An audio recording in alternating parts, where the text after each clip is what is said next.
have a theory about Chainsmoker Cat. I watched that show recently and a few thoughts have been going around my head. One of the main things is that I genuinely think that Yaku got corrupted by Yani's bad habits. Hey Weeps and Weirdos, back with another video, and I know it is very coincidental that I have cat ears on right now, but that's because I just did my skincare and I just like keeping it out of my face. I have been really interested in cats lately. I have always been a cat person, but I have been watching a lot of shows with cats in it, like Chainsmoker Cat. I've been rewatching Tokyo Mew Mew. Also, lately, I've been harassed by my roommate's cat. One day, I hope to have a cat of my own, just this is not in the cards for me right now.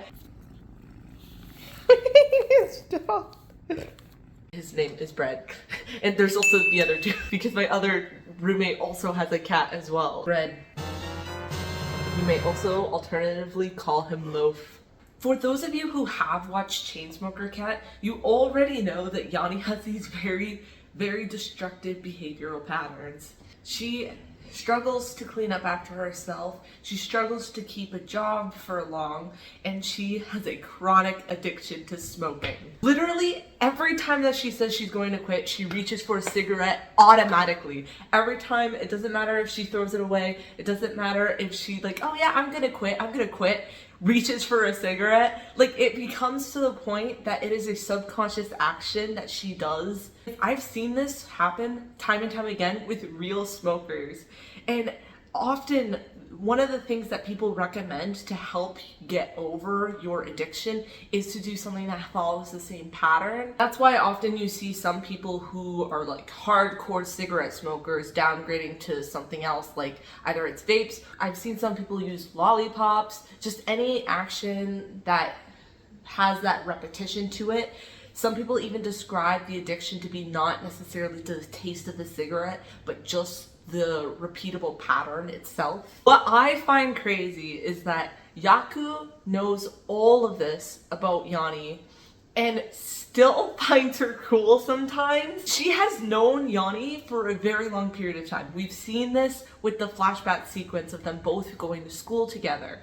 And I have this theory that the whole reason why Yaku ended up going down this bad downfall of addiction was because they idealized and romanticized Yani's actions. In the flashback sequence in episode 2, you can see it takes place in the time where they're both students. Yani is skipping class to have a smoke while Yaku is sitting in the classroom through the window. Compared to Yani, Yaku is a better student, just by the fact that she's even still in the building. She isn't the one cutting class. She looks up to Yani and finds it cool that she is irresponsible in that way. I feel like Yaku's hair color change is somewhat of a physical representation of the before and after of her addictive patterns.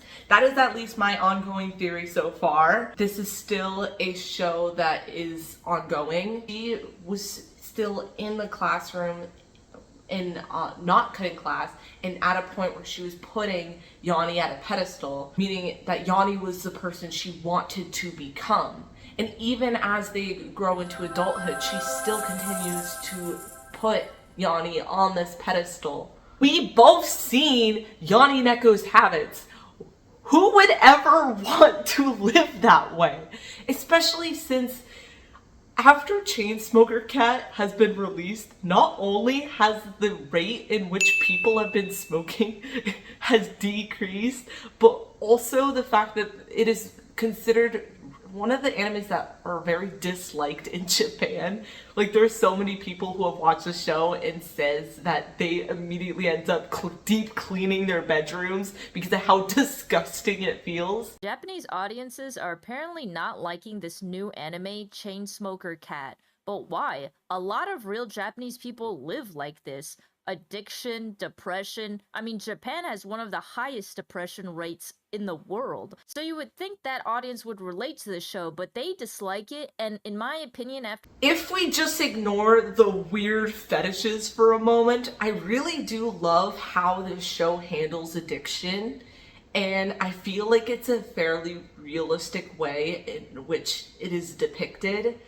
Often when you find a character who has like this chronic addiction to something, it kind of becomes intertwined with their personalities to the point that they're often associated with that addiction, and it turns into some kind of like reoccurring joke, but doesn't necessarily come with all of like the negative sides of addiction. It's just brought up for, I guess, like character flaws. For example, you know how in Frieren there's like the corrupt priest, how he has a drinking habit? It doesn't really go much into the drinking habit. To be fair, that show, he is not the main character, so it's not really gonna focus in on his addiction, but I feel like it is very surface level in the way they explore his addiction compared to Chainsmoker Cat.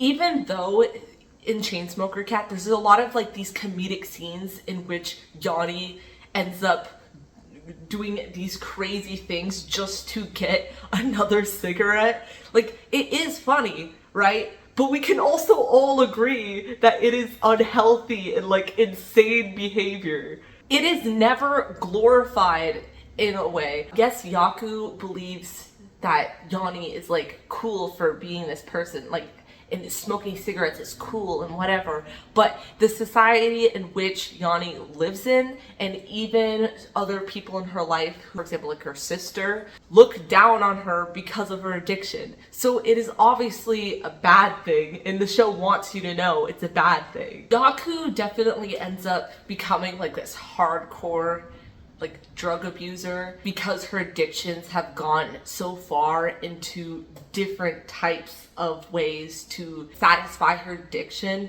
whereas Yani seems to only have limited herself mostly to cigarettes. Can kind of go back towards when they first knew each other years ago. It is so crazy to me that the pedestal in which Yaku has placed Yani on is so high that when Yani says that she would rather starve to death than go without a cigarette, she'd rather be jobless than have to give up smoking.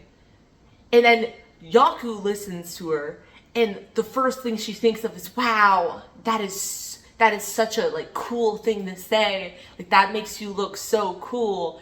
It's like insane. When you place someone in such a high standing like that, it doesn't really follow logic. I feel like that is probably how Yaku's addiction has gotten so out of hand, because she was looking towards Yani. I am not sure if they're exactly the same age, but looking back in the flashback sequence, Yani might look slightly older than Yaku, so there's a good chance that she saw an upperclassman and thought, wow, that upperclassman is so cool. But even then, someone does not necessarily have to be older than you for you to look up to them or follow their example. I also want to say that I'm not trying to say that Yaku's addiction is Yani's fault in any way, but it's definitely Yani influences on her that led it to get so out of hand, I feel. I genuinely feel bad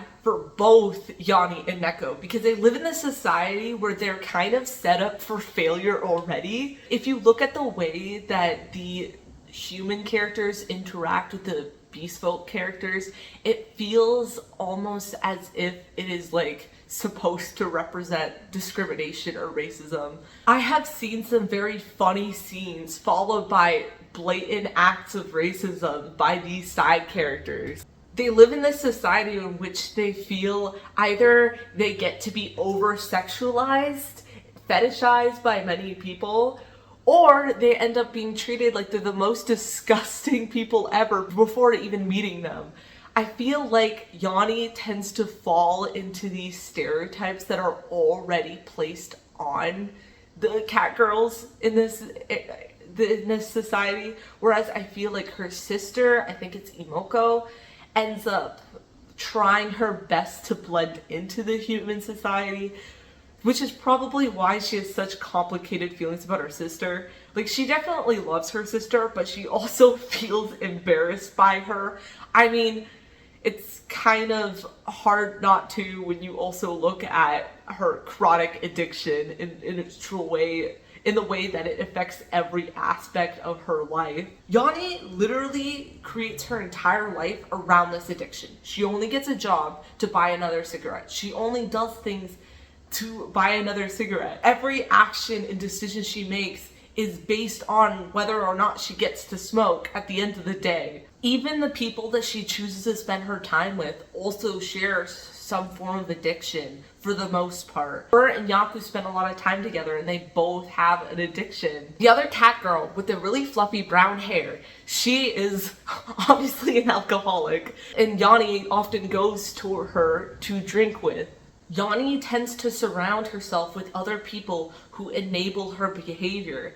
So the fact that she is friends with Yaku does not surprise me, especially since they both kind of enable each other. If you like this video, I might do another Chainsmoker Cat video, especially after more episodes release. I am a tree and I suck at outros. I also have other videos talking about anime and whatnot. Check them out, please. Bye!